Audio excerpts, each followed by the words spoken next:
नमस्कार साथियों, आप देख रहे हैं ब्लू कैट और मैं हूं विनीत। देश और प्रदेश में लीकेज इतना बढ़ चुका है कि पूछिए मत, कभी भी कुछ भी लीक हो जाता है।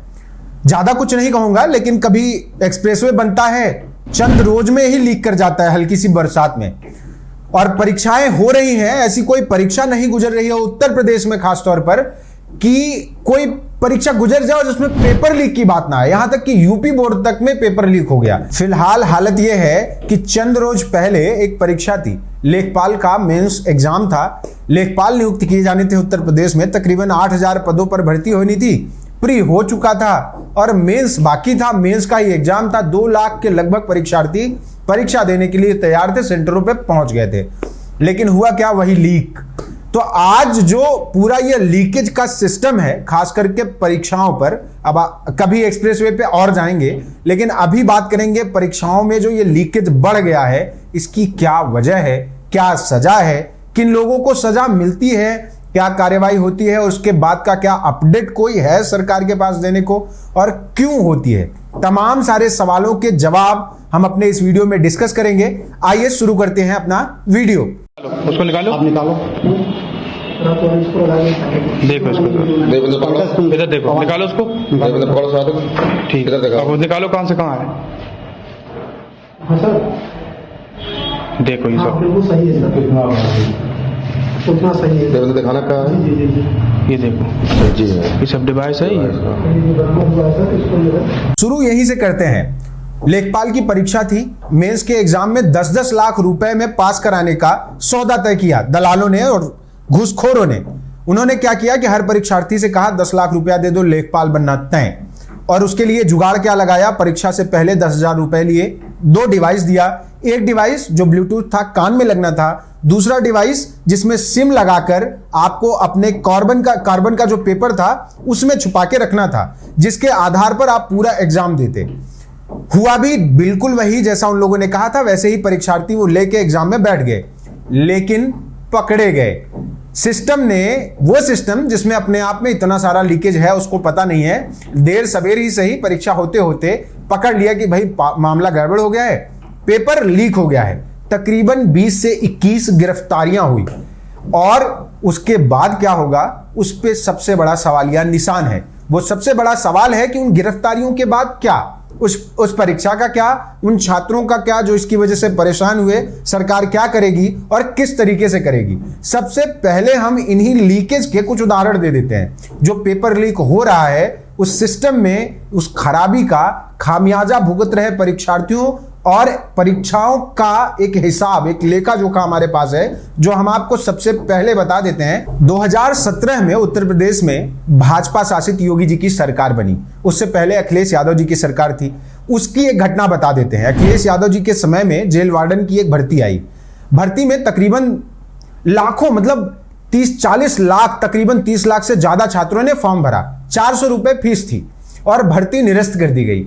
जब सरकार योगी जी की बनी तो फिर से भर्ती निकाली गई और फिर से परीक्षार्थियों को फॉर्म भरना पड़ा उस नौकरी को पाने के लिए। 400 रुपए और लाखों छात्रों ने दिए। सोचिए कितना बड़ा अमाउंट था। और छोटी सी गड़बड़ी, सरकार की आपस में खुन्नस ने छात्रों के वो 400 रुपए झटक लिए। 400 रुपए एक आदमी के लिए बड़ा अमाउंट जरूर नहीं होगा, पर सरकार को कितना मिला आप अंदाजा लगाइए। आगे चलते हैं। 11 सितंबर 2021 को नीट की परीक्षा थी। आरोप लगा कि पेपर लीक हो गया, और पेपर लीक होने का जब आरोप लगा तो जांच हुई और बताया गया कि यह दावा फर्जी है। लेकिन रुकिए, ऐसा भी है जहां मामला फर्जी नहीं है। अप्रैल 2018 में स्वास्थ्य विभाग में प्रोन्नति के लिए एग्जाम था, पेपर लीक हो गया। 41,520 सिपाहियों की भर्ती के लिए एग्जाम होना था, पेपर लीक हो गया। जुलाई 2020 में 69,000 शिक्षक भर्ती का एग्जाम हुआ और पेपर लीक हो गया। अक्टूबर 2021 में सहायता प्राप्त स्कूल शिक्षक प्रधानाचार्य का पेपर था, लीक हो गया। और यहां तक कि एनडीए और एसएससी के ऊपर भी पेपर लीक होने के आरोप लगे। इतना ही नहीं है, सितंबर 2018 को नलकूप चालक परीक्षा के लिए एग्जाम था। तमाम लाखों छात्र एग्जाम दे रहे थे, पेपर लीक हो गया। परीक्षा 2016 की थी, जिसका एग्जाम 2018 में हो रहा था, और पेपर लीक होने के बाद जब एसटीएफ ने जांच की तो पता चला कि मामला घपलेबाजी का है। तकरीबन 20,05,000 छात्रों ने फॉर्म भरे थे। सोचिए उनके भविष्य का क्या, और उस लीक होने से उनके भविष्य पर पड़े प्रभाव का क्या। आगे चलते हैं। अगस्त 2021 में पीईटी परीक्षा थी, पेपर लीक हो गया और पेपर आउट होने के बाद उन छात्रों का भविष्य खतरे में, फिर से एग्जाम हुआ, अलग बात है। अगस्त 2021 में बीएड की प्रवेश परीक्षा थी, पेपर लीक हो गया। 75 जिलों में 6 अगस्त 2021 में यह परीक्षा आयोजित की गई। पहली शिफ्ट का पेपर होने के बाद चर्चा तेज हुई, परीक्षा में पेपर लीक हो गया है। कुछ व्हाट्सएप ग्रुप्स में यह पेपर वायरल होने लगा। हालांकि सरकार ने जांच कराई तो बोला नहीं भैया, पेपर लीक वीक नहीं हुआ है और मामला फर्जी है। जुलाई 2017 में दरोगा भर्ती की परीक्षा आयोजित हुई और तकरीबन 3307 सीटें, मतलब 3500 के तकरीबन सीटें थी और उसमें पीएससी और जनरल पुलिस उन सारों के पद थे। लेकिन यह परीक्षा भी लीक हो गई। तकरीबन 20 लाख से ज्यादा युवाओं का भविष्य इस परीक्षा के लीक होने के बाद अधर में लटक गया।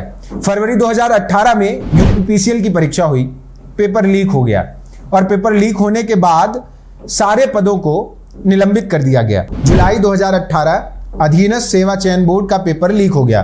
15 जुलाई 2018 को लोअर सबऑर्डिनेट के 641 पदों के लिए परीक्षा होनी थी और पेपर लीक हो गया। ये तो हो गए पेपर लीक के मामले। और इस पे हुआ क्या है, सारे में जब हमने पढ़ा तो मैं अगर एक एक का स्पेसिफिक आपको बताता कि किस पे क्या नतीजा आया, सरकार ने क्या काम किया, तो वीडियो बहुत लंबा हो जाता और आपको समझ में कम आता। तो मैं एक मुश्त बताता हूं। ये जो तकरीबन 10, 15, 20 पेपर लीक के मामले हमने 2017 के बाद के बताए हैं, इन सब में गिरफ्तारियां हुई, जांच हुई, किसी को फर्जी बता दिया, किसी में कहा कि पेपर लीक नहीं है और जिनमें जांच हुई तो कुछ सस्पेंशन हुए और कुछ लोग गिरफ्तार हुए। लेकिन हमने जितना पढ़ा, जितना खोजा, जितना समझा, जितनों से पूछा, उसमें कहीं ये नहीं लिखा है कि सजा मिली। गिरफ्तारियां हुई हैं, लोग जेल गए, कुछ जेल जाके आ भी गए, लेकिन ज्यादातर को कोई सजा नहीं मिली। इससे क्या पता चलता है कि लोगों के अंदर इस बात का डर नहीं है कि सरकार कोई सजा भी दे सकती है। पेपर लीक करना बहुत आसान है। ऐसे ही एक मामले पे हरियाणा सरकार ने बड़ा कड़ा फैसला करते हुए उन्होंने बाकायदा एक बिल प्रस्तुत किया था विधानसभा में और उन्होंने कहा था कि अब जो भी व्यक्ति पेपर लीक करेगा उसकी संपत्तियां जब्त कर ली जाएंगी, ढहा दी जाएंगी और तकरीबन 10 साल की सजा और करोड़ों के जुर्माने की बात की गई थी। वैसा ही कुछ प्रावधान वैसे भी सारे नियमों में था, लेकिन हरियाणा सरकार और राजस्थान सरकार ने भी ऐसा ही कुछ किया था। इन दोनों के फैसलों ने शायद थोड़ा डर बढ़ाया हो, लेकिन परीक्षार्थी आज भी इस बात के इंतजार में हैं कि भाई कब बिना लीक हुए पेपर हो जाएगा और कब पारदर्शी तौर पर परीक्षाएं होंगी और उनकी नौकरियां आसानी से उनको मिल जाएंगी, जिनके लिए वो अपना खून पसीना, घर की संपत्ति सब जला रहे हैं और हाथ कुछ नहीं आ रहा है। ये तो हो गई परीक्षाओं में पेपर लीक की बात। अब आते हैं अगले पे कि भाई पेपर लीक होता ही क्यों है, कौन लोग कराते हैं, क्या उद्देश्य होता है। आपको भी पता है, बेसिकली होता तो इसलिए है कि नौकरी पाने के लिए होता है और कुछ लोग पैसे कमाने के लिए करते हैं। लेकिन हम थोड़ा उसको तारतम्य उसका ठीक करके आपको समझा देते हैं। 2 टाइप के लोग होते हैं जो इन्वॉल्व होते हैं। एक तीसरा टाइप है, वो बताऊंगा, वो सरकारी होते हैं। 2 टाइप के लोग होते हैं जो नॉर्मल लोग होते हैं, जो इसमें इन्वॉल्व होते हैं। पहला टाइप वो लोग जो परम आलसी, चरम आलसी होते हैं। पिताजी के पास पैसा या जमीन होता है और उनको उसको बेच के या लगा के सरकारी नौकरी पानी होती है। पढ़ना कतई नहीं होता है, क्योंकि पढ़ लेंगे तो उनको कंपटीशन देना पड़ेगा। कंपटीशन देने आएंगे तो बाकी बच्चे भी पढ़ रहे हैं और बाकी बच्चे अगर पढ़ रहे हैं तो इनकी पढ़ाई उनके सामने रत्ती भर भी नहीं है। ऐसे में उनके लिए सबसे आसान रास्ता होता है पैसे देके परीक्षा पास करना। दूसरे टाइप के लोग होते हैं वो जिनको बहुत जल्दी से पैसा कमाना होता है। मान लीजिए 10 परीक्षार्थियों को पास करा दिया जुगाड़ लगा के, तो करोड़ों रुपए बन गए, 10 लाख के हिसाब से जोड़ लीजिए। और जो 20, 50, 30, 40 जितने में डील हो रहा है उसको डील कर रहे हैं और ये बड़ा लंबा खेल होता है जिसमें आप आराम से अय्यासी की जिंदगी काट सकते हैं। तो ये बेसिकली 2 टाइप के लोग होते हैं। एक जो इनका पूरा सिंडिकेट है, पूरे सिस्टम में घुसे होते हैं, सॉल्वर्स बिठाते हैं और क्वेश्चन पेपर जुगाड़ते हैं, आंसर सीट ले आते हैं। और दूसरे टाइप के लोग जो उनका इस्तेमाल करके नौकरियां पाना चाहते हैं या पा भी जाते हैं। आज भी बहुत सारे लोग ऐसे सिस्टम में बने हुए हैं। तीसरे टाइप के लोग वो होते हैं जो सरकारी होते हैं, चाहे वो नेता हो, मंत्री हो, विधायक हो या किसी सरकारी विभाग में काम करने वाले कर्मचारी।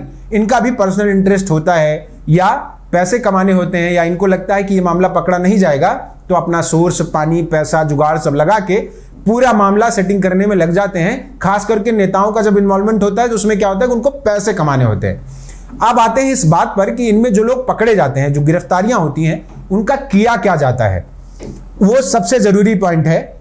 इसमें जो लोग गिरफ्तार होते हैं उन पे तमाम धाराओं में मुकदमा दर्ज होता है। सबसे पहला है 420। ये जो 420 का मुकदमा होता है 420 का, ये दर्ज होता है ऐसे लोग जो पेपर लीक करवाने में शामिल होते हैं या उसका फ़ायदा उठा रहे होते हैं, उनके ऊपर दर्ज होता है। उनको उम्र कैद तक की सज़ा हो सकती है, 7 साल की सज़ा भी हो सकती है, दोनों में से कुछ भी, और जुर्माना लगता है। उसके बाद आते हैं प्रिवेंशन ऑफ करप्शन एक्ट 1988 पर, जिसकी धारा 8 और 9 के तहत तकरीबन 5 साल की सज़ा हो सकती है 6 महीने से लेकर, और जुर्माना भी लगता है। और उसके बाद 467 जिसके तहत उम्र कैद और 10 साल की सज़ा, दोनों में से कुछ भी हो सकता है। उसके बाद 468 लगती है 7 साल की सज़ा, 471 लगती है मतलब धोखाधड़ी वगैरह का केस होता है, जिसमें भी तकरीबन वही होता है, उनको उम्र कैद हो सकती है।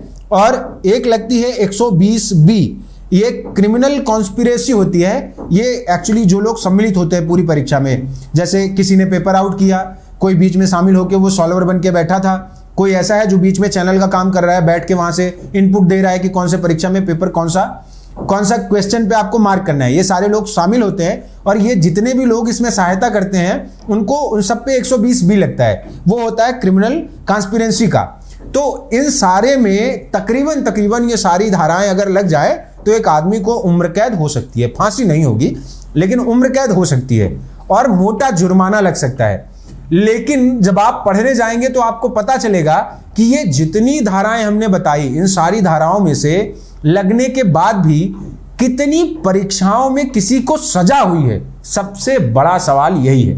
पिछले 5-7 सालों में जितने भी पेपर लीक हुए हैं उसमें आज तक एक को भी सजा मुझे नहीं लगता हुई है। मैंने जितना पढ़ा कहीं पे भी नहीं मिला कि सजा हुई, गिरफ्तारी हुई, कितने तो छूट के बाहर आ गए, बेल पे बाहर मजे कर रहे हैं। तो ये हाल है कि किन किन धाराओं में इन पे मुकदमे होते हैं और ये जेल जाते हैं और जेल जाने के बाद वापस आ जाते हैं। कितने तो अधिकारी ऐसे हैं जो सस्पेंड हुए, बहाल हो गए, और बहुत हुआ तो उनके डिपार्टमेंट बदल दिए गए, विभाग बदल के कहीं और भेज दिया गया, थोड़ी सी पनिशमेंट पोस्टिंग मिल गई, लेकिन जिंदगी मौज में है। चिंता में वो छात्र हैं जो परीक्षा दे के इस उम्मीद में बैठे थे कि भाई कहीं हमारा सिलेक्शन हो जाएगा। अब हम आते हैं अपने सबसे आखिरी बात पर कि आखिर इसमें सरकार क्या कर रही है। जब से योगी जी की सरकार उत्तर प्रदेश में बनी है 2017 से, तब से अब तक उनके ऊपर गर्व करते हैं। अखबारों में बड़ी बड़ी लाइनें छपती हैं, टीवियों पर बड़े बड़े टैगलाइन चलते हैं कि भाई योगी जी और मोदी जी की ये जो डबल इंजन की सरकार है इतनी शानदार है कि करप्शन करने वाले प्रदेश और देश छोड़ के भाग गए। अब बताइए भला, जब सरकार इतनी सख्त है तो ये कैसे कर लेते हैं जो 21 लोग, तकरीबन 21 लोग गिरफ्तार हुए लेखपाल भर्ती में पेपर लीक होने के बाद, वो कहां से आए? क्या उनको खौफ नहीं है? चलिए पाकिस्तान से ना सही, मुझे लगता है नेपाल से जरूर आए होंगे। क्यों? क्योंकि सब तो देश के बाहर चले गए थे और नेपाल भी देश के बाहर है। तो ऐसे में अब सबसे कठिन और जरूरी सवाल यही है कि सरकार क्या कर रही है। अब सरकार क्या कर रही है समझिए। योगी जी ने अपने एक स्टेटमेंट में, अभी ज़्यादा दिन नहीं हुए, महीनों ही गुजरे हैं, उन्होंने बाकायदा स्टेटमेंट देके कहा था कि जो लोग पेपर लीक कराते हैं उनकी संपत्तियां जो है सरकार जब्त करेगी, उनके खिलाफ सख्त कार्रवाई होगी। तो उम्मीद ये लगी थी लोगों को कि अगर आप पेपर लीक कराएंगे तो भाई आपके यहाँ बुलडोजर चलवा दिया जाएगा। लेकिन उस बुलडोजर वाली बात और बुलडोजर चलवाने का क्या इंपैक्ट हो रहा है आप देख लीजिए।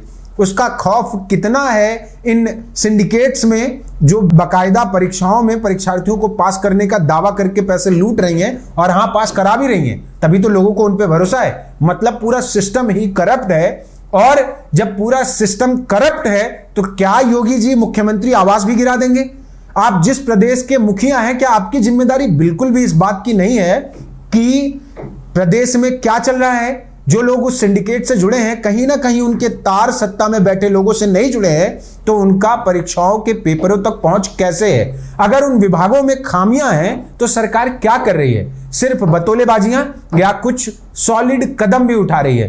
क्यों? क्योंकि परीक्षार्थी जब पढ़ता है उसके पास जब पैसे नहीं होते हैं, अपनी जी जान जमीन सब बेच के पढ़ता है। और पढ़ता है तो इस उम्मीद में पढ़ता है कि 2, 4, 5, 10 साल की मेहनत के बाद कोई ना कोई परीक्षा ऐसी होगी जो उसकी वैतरणी बन जाएगी, जो उसकी नैया पार लगा देगी, वो जिंदगी अपनी कम से कम थोड़े सुकून से जी पाएगा।